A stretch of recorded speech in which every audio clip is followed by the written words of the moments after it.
When you learn circular motion in high school, you'll learn that the centripetal acceleration is equal to v squared over r in cases where the circular motion is uniform. But how is that worked out? I'll show you.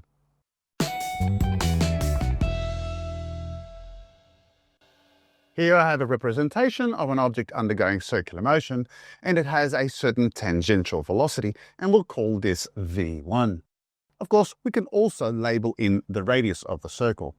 Now, momentarily later, it's in a new position. And so now it has a new velocity, which we're going to call v2. Now, what we'll do next is move those vectors over and combine them. And so this is v1 and this is v2.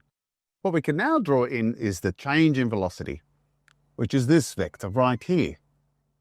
So this becomes delta v. There's something else we can add, and that is the angle that has occurred, or the angular displacement that has occurred. That is theta over here. But that's the same theta that we have over here. And finally, we can also add the change in displacement from the first position to the second position, which we can call S. Now, what we have, of course, are two triangles that are similar.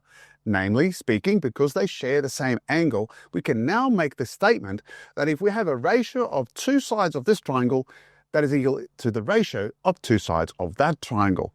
And so what we end up getting is this.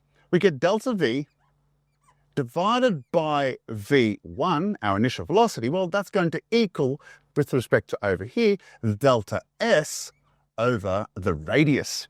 I can now rearrange this and I get delta v is equal to v1 delta s over r. But now what I do is I divide everything by the time that has transpired. In other words, delta t. And so what I get is now is delta v over delta t is equal to v1 delta s over r multiplied by delta t.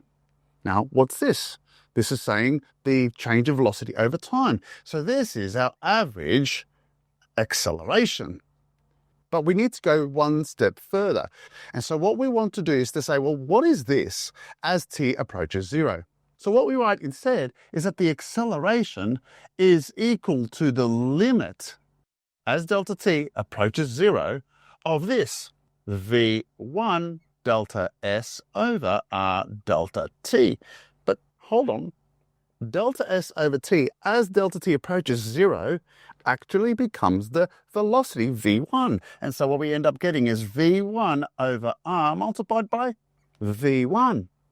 And so we have v squared over r as our final value, because of course v is constant in terms of the magnitude.